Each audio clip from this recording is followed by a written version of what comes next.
Hey, we're still here in studio today with Dr. Ashley Coerver. Fascinating hearing about her and her practice and her background and how she got into dentistry. How long did you want to be a dentist? When you were little, Ashley, was that always what you wanted to do? No. I wanted to be an astronomer when I was little. An astronomer. Okay, so we gone from looking at stars to looking at teeth. Yes. Well, that's okay. Yes. But that's a very important thing to a lot of us. And so is this whole segue that you made in your career early on from straight dentistry to getting into sleep disorders and whatnot. And that's why you have not one but two companies. Yes, sir. Not one but two websites. Yes. Because you can't get it all there together. Yes. Well, we're really glad to have you here with us today. So I'm going to ask some more questions. Sounds so we always hear about the importance of sleep, and mostly people think it's just the physical, just the importance of so you're not tired during the day at work.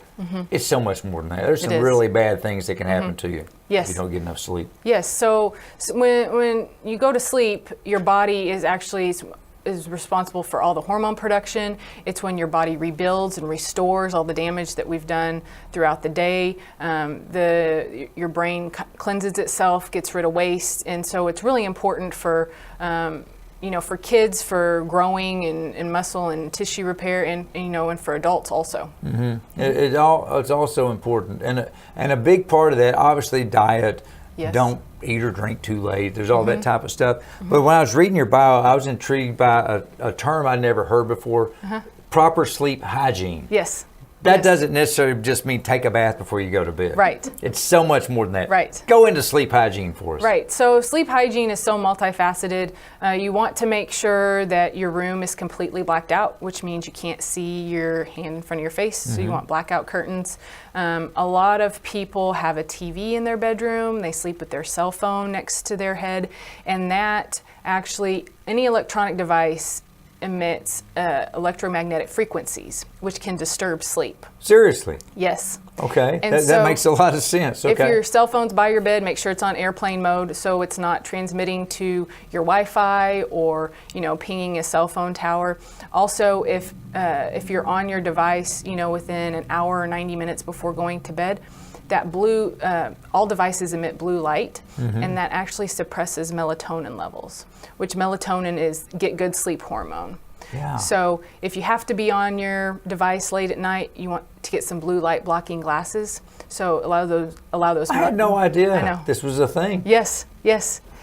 But it's not just me. A lot of people don't have an idea. It's true. Okay. It's not just me. It's very true.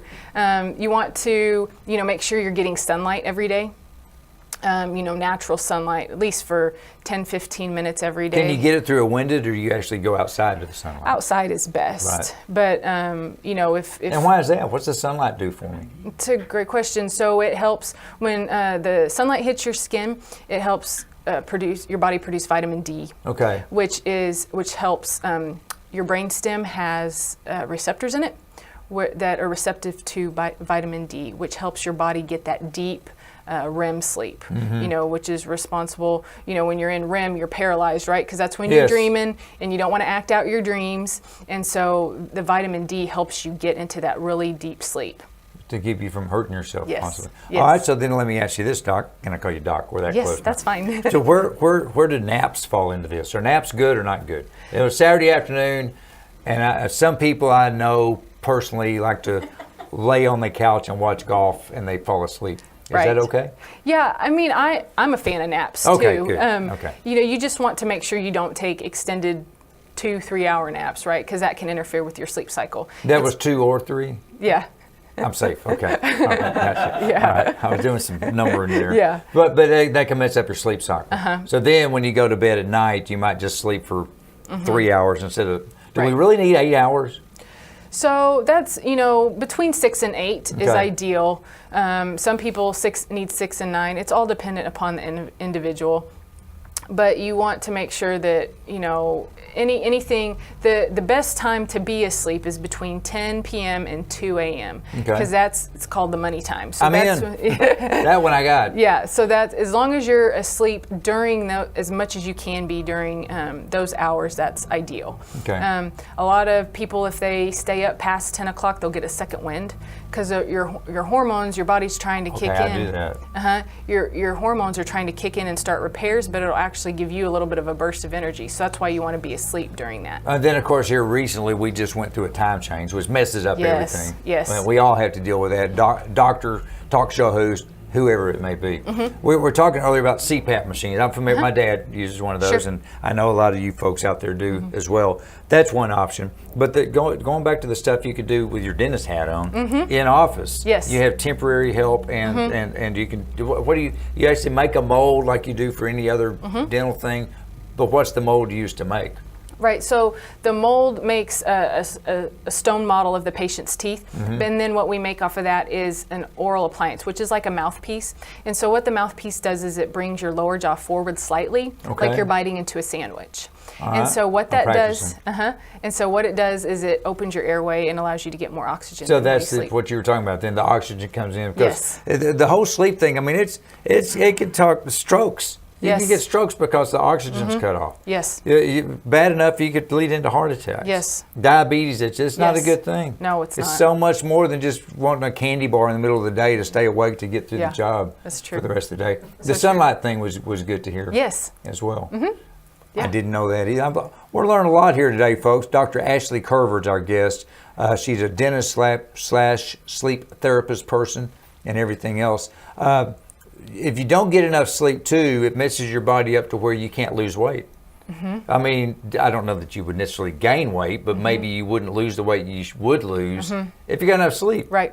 Yeah, it's so true, because if you're not getting enough oxygen at night when you're sleeping, then your adrenal glands kick in and start to produce adrenaline and cortisol, which makes your body stressed out, right? So your body's not able to, you're not able to get rid of that belly fat. You're not able to lose weight like you normally would, even if you're working out at the gym, because your body's in a chronic stress state. Trying to catch up. Yes. All from the fact you didn't get the sleep you should have the night before. Yes. Geez. So if all else fails, there's even surgery you can get? Yes. What do they do there? Do I want to know? Well, do you do this? No. Okay. So there's many different types of surgeries, and there isn't one that's 100% predictable. It's going to vary on patient. Right. And so we try to exhaust the option of a CPAP or oral appliance before we look at surgery. Okay. Now they're always coming out with new surgeries, but there isn't one currently that I'm aware of that is really predictable and highly recommended. Well, whatever you got to do, if you're having trouble sleeping, you may not even know what it's doing